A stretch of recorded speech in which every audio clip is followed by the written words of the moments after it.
નમસ્તે બાળકો. ગયા વિડીયોમાં આપણે વફાદાર કૂતરાની સમજૂતી જોઈ. આ વિડીયોમાં આપણે એના અભ્યાસ અને સ્વાધ્યાયની ચર્ચા કરીશું.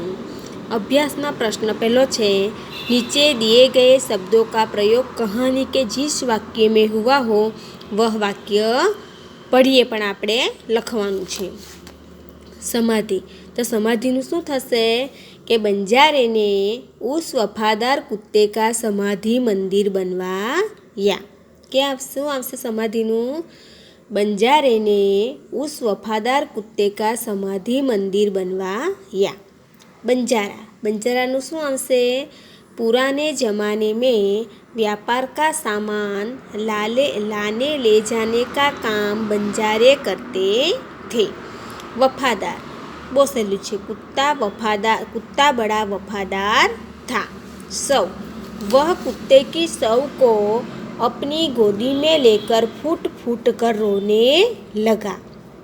लुटेरा.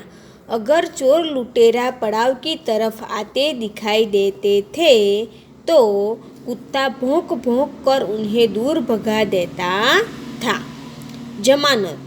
जो तुम मुझे इसे ही जमानत के रूप में दे दो. सूद.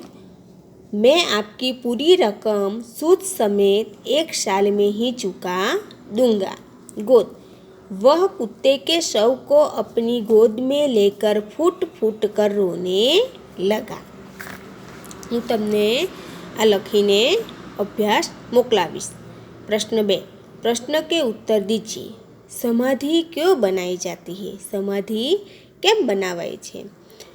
किसी विशिष्ट व्यक्ति या प्राणी का याद कायम रखने और उसके प्रति अपना प्रेम तथा सम्मान प्रकट करने के लिए उसकी समाधि बनाई जाती है.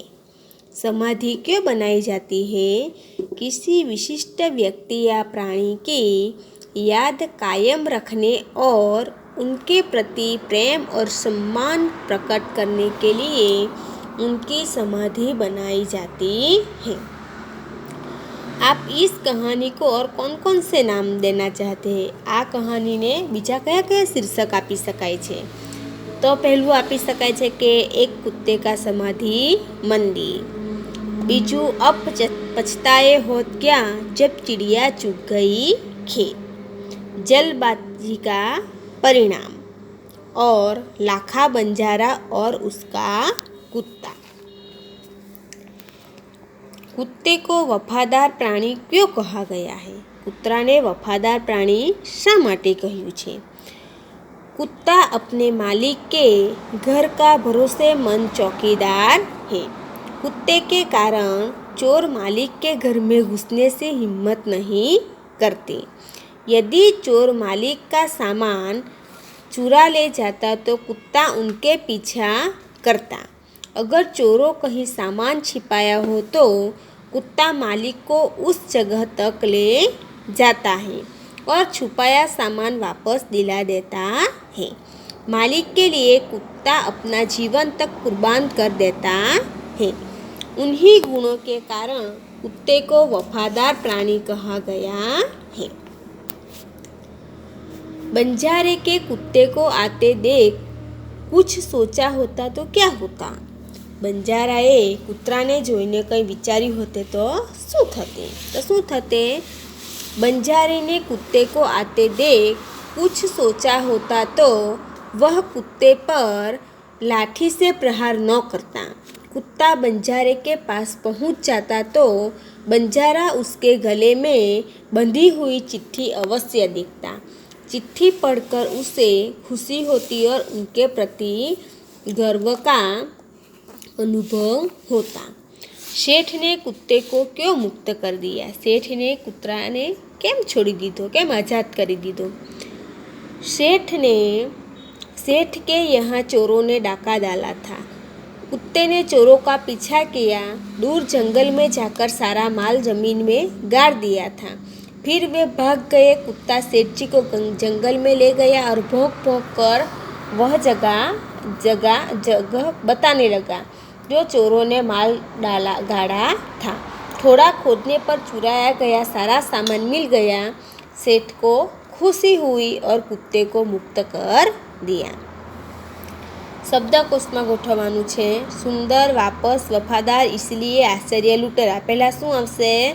આશ્ચર્ય, પછી इसीलिए, પછી લૂંટેરા, પછી વફાદાર, વાપસ અને સુંદર। ત્યારબાદ છે पढ़िए, हंसिए और सही शब्द लिखिए। શું છે? રાજા તો રાજી, રાજા તો શું આવશે?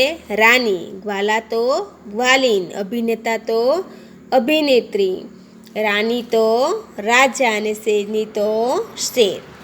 ત્યાર પછી સુનાર તો સુનારીન, ઊંટ તો ઊંટની, લૂંટેરા તો લૂંટેરી, બંજારા તો બંજારીન ને શેઠ તો શેઠાણી। ત્યાર પછી સ્વાધ્યાય છે, એમાં એક કહાની છે જે તમારે કહાનીના મુદ્દા પરથી લખવાની છે। ત્યાર પછી નીચે દિए गए प्रश्नों के उत्तर लिखिए। પ્રશ્નના જવાબ લખવાના છે। આ પ્રશ્નના જવાબ તમારે આજે સ્વાધ્યાય પાઠ મેં સમજાવ્યો છે એના આધારે તમારે પ્રશ્નના જવાબ લખવાના છે।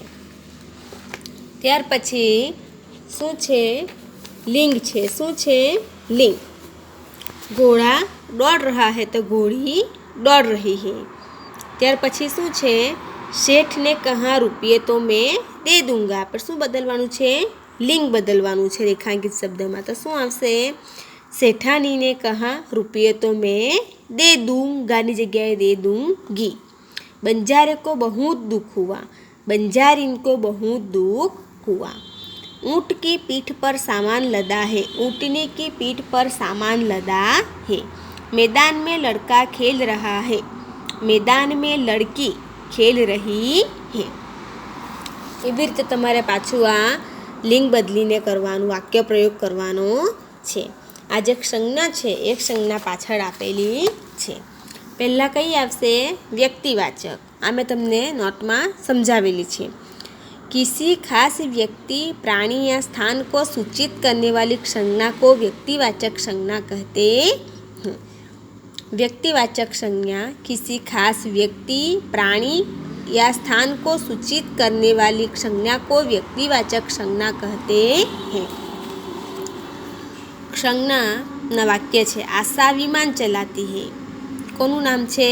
વ્યક્તિનું નામ છે એટલે આશા એ વ્યક્તિવાચક સંજ્ઞા આવશે। नर्मदा गुजरात की सबसे बड़ी नदी है, नर्मदा गुजरातनी सौथी मोटी नदी छे तो नर्मदा ए व्यक्तिवाचक संज्ञा आवशे। हिमालय भारत का सबसे ऊंचा पर्वत है। कोनु नाम आपेलू छे? हिमालयनु। नीम गुणकारी पेड़ है। शुं छे? नीम ए व्यक्तिवाचक संज्ञा छे। त्यार पछी शुं छे? जातिवाचक संज्ञा। जो शब्द संपूर्ण जाति का बोध कराते हैं वे जातिवाचक संज्ञा कहलाते हैं। जे शब्द एनी आखी जातिनो बोध करावे छे तेने जातिवाचक संज्ञा कहे छे। हमारे देश के सैनिक बहादुर है तो सैनिक एनी आखी जातिनो बोध करावे छे। हमारी गाय का नाम गौरी है, गौरी छे पण कोनु नाम छे? गायनु नाम छे एटले जातिवाचक छे। नदी को लोकमाता कहते हैं। नदी ने बधा शू कहे छे? लोकमाता, पण कोने कहे छे? नदी ने, एटले जातिवाचक छे। कुत्ता वफादार प्राणी है। वफादार प्राणी तो छे पण कयुं छे? कुत्ता। ए कुत्ता एनी आखी जातिनो बोध करावे, आखी जातिनी वफादारी करे छे तेथी कुत्ता ए वफादार प्राणीमां कुत्ता ए जातिवाचक संज्ञा छे। आ मैं तमने नोटमां लखावेलुं छे ए तमारे लखी देवुं। त्यार पछी तमारे आ जे स्वाध्याय छे एमां जातिवाचक शब्द जोवाना छे अने एनी पर गोळ करवानुं छे अने आमां एक खानामां व्यक्तिवाचक संज्ञा अने एक खानामां जातिवाचक संज्ञा तमारे आ कोष्टकमांथी छूटी पाડીને લખવાની છે। Thank you.